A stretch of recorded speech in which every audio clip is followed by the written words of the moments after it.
They say your spouse and your best friend know you better than anyone. They're right. They know exactly how to destroy you. Before we continue, please subscribe to the channel and let me know where you're listening from in the comments. My name is Sloan. I'm 30 years old. My life, a year ago, was a beautiful, complicated machine. I had 2 little girls, a career I loved as a forensic accountant, which means I track hidden money for a living, and a husband, Mark, who said he was proud of me. My best friend, Danny, was a successful family lawyer. We told each other everything. I thought that meant we had each other's backs. The crack in my world started with a stupid, rainy Tuesday. I was rear-ended on the way home from the grocery store. It wasn't major.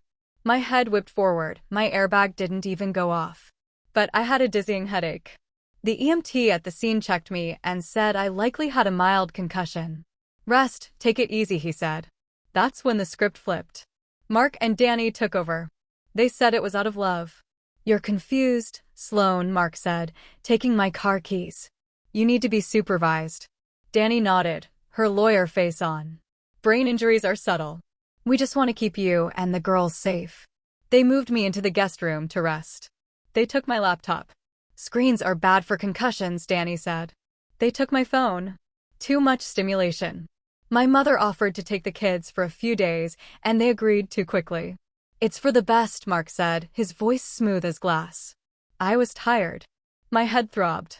It was easier to just let them handle things. But the handling felt like a slow suffocation. When I asked for my phone to call my mom, Mark would say, "She knows you're resting, honey. Don't worry." When I wanted to check my work email, Danny would frown. "Sloan, your job is to heal. The world can wait." After 3 days, I felt clearer. The fog was lifting. I went to the kitchen to make coffee. I opened my banking app on the tablet we kept on the counter. Access denied. The password had been changed. A cold trickle of fear ran down my spine. I found Mark. "Why can't I get into our bank account?" He put a hand on my shoulder, his grip just a little too tight. "The doctor said financial stress could hinder your recovery. I'm just managing things until you're 100%. It's temporary." Danny appeared behind him, holding a stack of papers. "We've spoken to a judge, Sloan. Given your condition and the risk to the children's stability, we've filed for a temporary guardianship. It's a formality. To protect you." My blood turned to ice. A guardianship? Like I'm a child? Or incompetent. The word tasted like poison. "It's not like that," Danny said, her voice the one she used in court, calm, reasonable, deadly. "It's a protective measure. The hearing is tomorrow. It'll be quick." I argued. I cried. I said I was fine. But they had built a perfect case. They told the judge I was disoriented, agitated, a danger behind the wheel. They said I'd tried to give my toddler a dangerous medication, a complete lie. I sat in the courtroom in jeans, unshowered, with no lawyer, while Danny presented her arguments. Mark looked at the judge with pained, concerned eyes. The judge, an older man who barely looked at me, ruled in under 10 minutes. "Given the testimony and the minor children involved, I am granting the petition for temporary guardianship. Mr. Jacobs will have full financial and medical decision-making authority for Sloan Jacobs until a full competency hearing in 90 days. The world dropped out from under me. With a stamp of a pen, I had become a legal ghost in my own life. I had no access to money. I couldn't make a doctor's appointment. I couldn't legally sign my kids out of school. I was driven home not as a wife, but as a ward. Mark walked me to the door. As we stepped inside, his mask of concern fell away for just a second.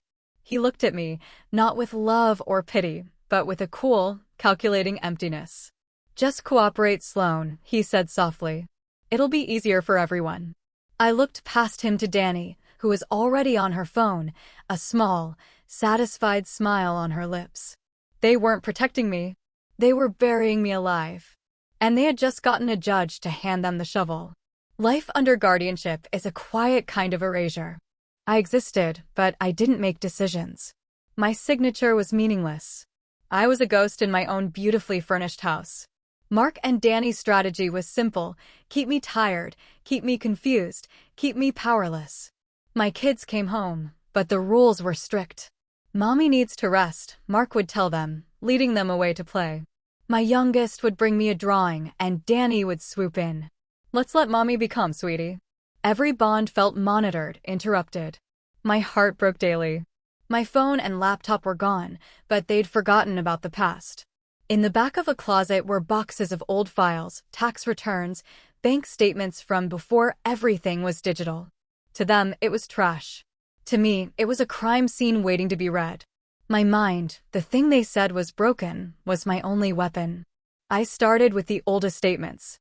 I'd pretend to nap in the living room, a blanket over my legs, hiding a notepad and a pen. My head was clear now. The concussion fog was gone, replaced by a razor-sharp focus fueled by rage. I am a forensic accountant. My job is to find the story the numbers hide. And slowly, a terrifying story emerged. It started small. A year ago, a $500 transfer to a company called Horizon Holdings. I'd asked Mark about it then. Consulting fee for a side project, he'd said. I'd trusted him. Now I saw it was the first thread. I followed it. Every few months, more money left our joint account for Horizon. $2,000. $5,000. The amounts grew. I cross-referenced dates. Each large transfer happened a day or two after a fight we'd had, or after I'd mentioned a big career win at my job. It was a pattern of resentment converted into cash. Then, 6 months ago, the money started flowing the other way. From Horizon Holdings into a new account in only Mark's name. An account I was never on. He was laundering our shared money to himself, using a shell company. The motive became crystal clear. This wasn't about my accident. The accident was a gift to them, a perfect excuse. They had been planning this. They were draining our life dry, preparing to leave me with nothing. The guardianship wasn't to protect me. It was to silence me while they finished the job. The final piece clicked when I found a statement from Danny's law firm. A retainer fee from Horizon Holdings paid the same week she filed the guardianship papers. She wasn't just his lawyer. She was his partner. In every way. I had the map of their betrayal, drawn in my own handwriting on stolen notepaper. But it was useless if I couldn't get it out. I needed an ally on the outside. I remembered an old colleague, Leo. A brilliant, quiet man who worked in cybersecurity. He owed me a favor from a case years back. I had no way to contact him.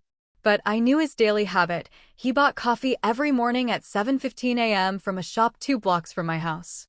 For a week, I volunteered to take the kitchen trash out to the big bin by the curb early each morning. Mark or Danny always watched from the window. On the 8th day, it was raining hard. Danny just waved from the dry kitchen. Hurry back. It was my only shot. I didn't go to the bin. I ran, in my slippers and pajamas, through the downpour to the coffee shop. I was soaked and shaking when I stumbled inside.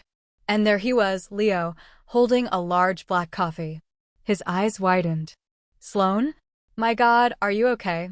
I shoved the folded, plastic-wrapped notes into his hand. They're stealing everything. They had me declared incompetent. This is the proof.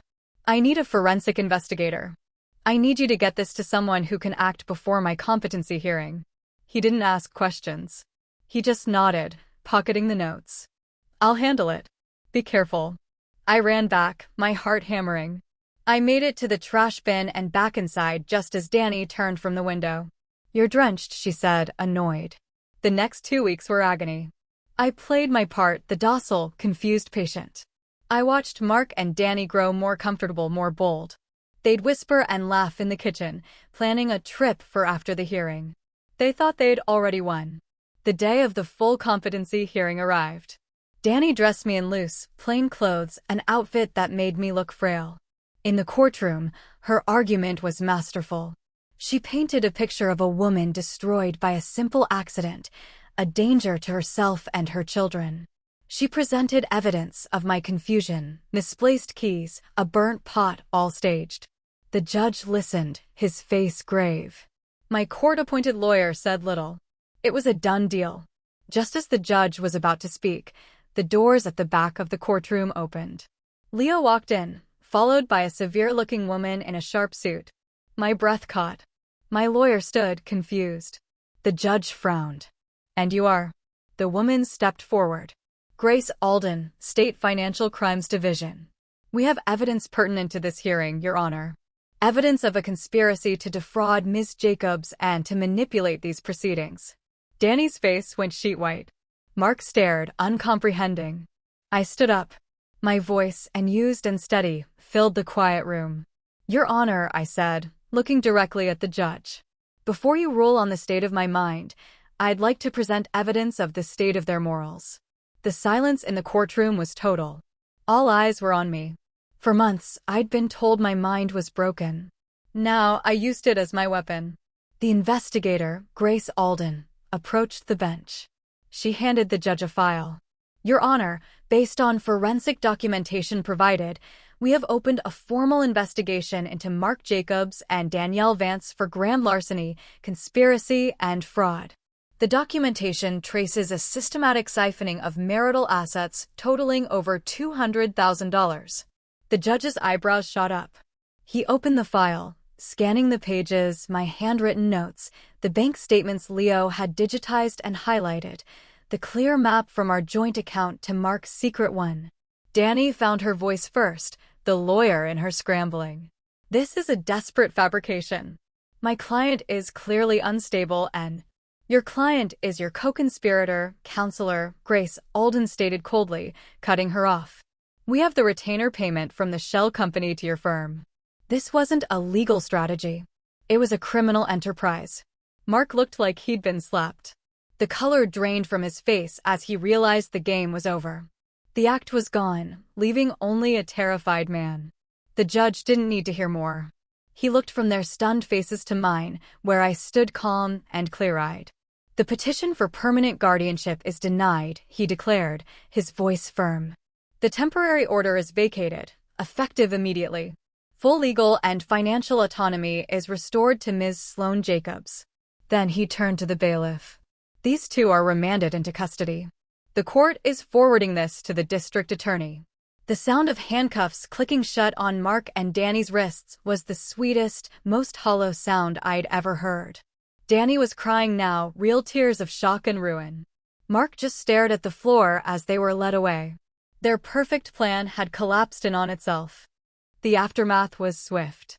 I filed for divorce. With the financial evidence, I got full custody of my girls and the house. Every penny Mark had stolen was clawed back and returned to me. Danny was disbarred, her career a pile of ashes. But revenge isn't just about taking back what was stolen. It's about building something new from the wreckage. I didn't want to just be a victim who won. I wanted to be a lighthouse. With the recovered money, I started the Ledger Project. It's a nonprofit that provides free forensic accounting to people, mostly women, who are being financially controlled or hidden from by their partners. We follow the money they think they've buried, and we use it to build a wall of legal protection for our clients. My first hire was Leo. My second was Grace Alden, after she retired from the state. Now, I sit in my office at the Ledger Project. My daughter's drawings are on the wall. I'm helping a woman who looks as lost as I once felt. I show her the patterns in her bank statements, the same kind I found. I see the moment she understands, the moment she goes from victim to detective in her own life. That's my revenge. Multiplying it. So here is my advice, carved from the hardest experience of my life. Your greatest strength is often the very thing your enemies overlook. They called my mind weak. It was my salvation. They thought my kindness was a flaw. It built my army. Never let anyone define what you are capable of. The person they dismiss is the person who will dismantle their entire world. My story isn't about a car accident. It's about the collision between greed and a quiet, prepared mind. And the quiet mind won. If this story reminded you that the most powerful revenge is a life lived well and used to lift others, please hit the like button and subscribe. Your support helps us share more stories where the underestimated get the final, beautiful word.